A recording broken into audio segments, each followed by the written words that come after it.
guys, and welcome back to another video. My name's Destiny. I do all kinds of things here, and I'm sorry if you can hear the washer or the dryer going. Girls trying to get some stuff cleaned while filming. But I wanted to let y'all meet the newest animal I have added to my home. I'm sorry. Freya is also jealous. Freya, baby. He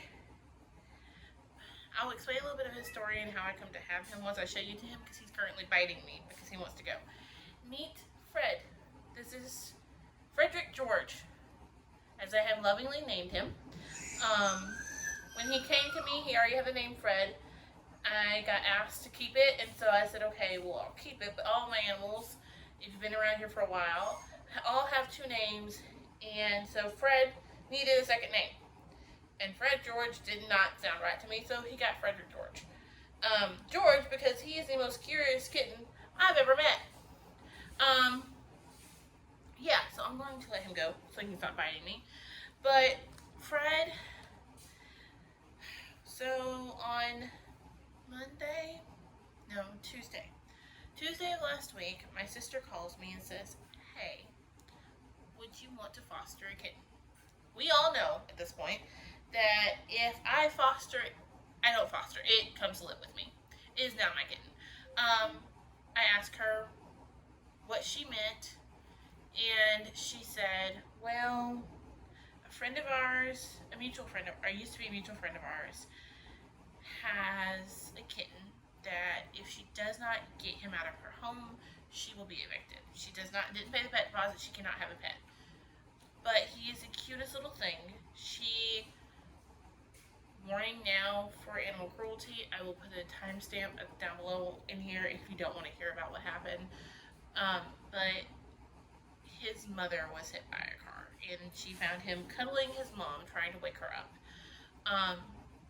And so, of course, she picked little Fred up and brought him home because she has a big old heart and couldn't leave him.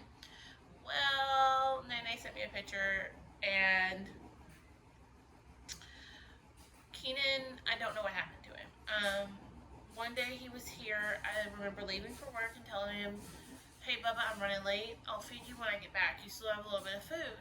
And he was meowing, doing his normal, and I pet him, and I said goodbye and pulled out of the driveway. I have not seen him since, and that was almost 2 months ago. I don't know if something got him, because I kind of live in a rural area, not really, but, you know, I live pretty much in the country, I don't live in, like, a big city. So I don't know if something got him because there's an empty pasture behind me. So I don't know if like a coyote got in that pasture and kind of got him, or if he just took himself off because he knew he was sick. I honestly don't know. Keenan has been outside for 2 years now. I honestly just got tired of fighting him, trying to get him in the house. So he's been outside for about 2 years. Moto is to the point he's going in and out now, and I'm pretty sure he's going to go take himself to the outside pretty soon, which is okay.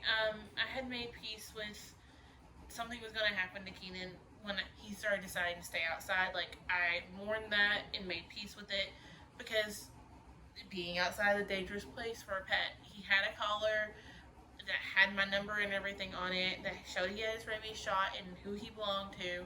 So I know if animal control had got him, they would have brought him home, or at least called and said, hey, we have your cat. So I'm assuming something happened to him. And so when my sister called, I was like, you know, I've been missing having a third cat. My home has ran with a third cat before. Fred is in need of a really good home, and I could give it to him. And so I have Fred now, who's sitting on the couch looking at me, or wondering why I'm looking off to the left. So I have Fred, and I honestly am in love. I'm going to input photos and pictures of him right now, of him playing and everything in my bed for the first night. We are still figuring out the litter box thing. I think we have it figured out, but I'm not 100% on that. But, I mean, he's a baby. He's figuring it all out. We eat wet cat food, so he's not on a bottle or anything. He has little teeth. He could probably eat dry food if he wanted to, but right now he's just spoiled. And curious as curious can get. I closed the baby's door, and now I have a baby monitor for her because he likes to try to get in the bed with her and play with her when she goes night night. Sometimes he just wants to cuddle and it freaks her out, or he wants to play. 9 times out of 10, he wants to play, and he's really gentle with her, but it just she does not like it. She does not like him playing with her. Um, she is actually really cute to watch the two of them because she has learned to shove him away. If she's walking through the house and he like starts to attack her feet, like kittens do, she just lifts her foot and like gently moves him. It's the funniest thing in the world. But yeah, Frederick George here, who's was cleaning himself and he's now like, "Mom, come on, put me down." As you can tell, playful, has come to live with us. Baby, I hope you got some cute photos. But yeah, so this is Frederick George. He will probably be in a couple videos. I remember doing this for Salem when I brought her home and how tiny she was. So I'm really doing this for my own memories, but honestly, kind of smitten with him just a little bit. But yeah, that's it. That's all for this video. Here's all the footage of him playing and everything, and hope you'll enjoy.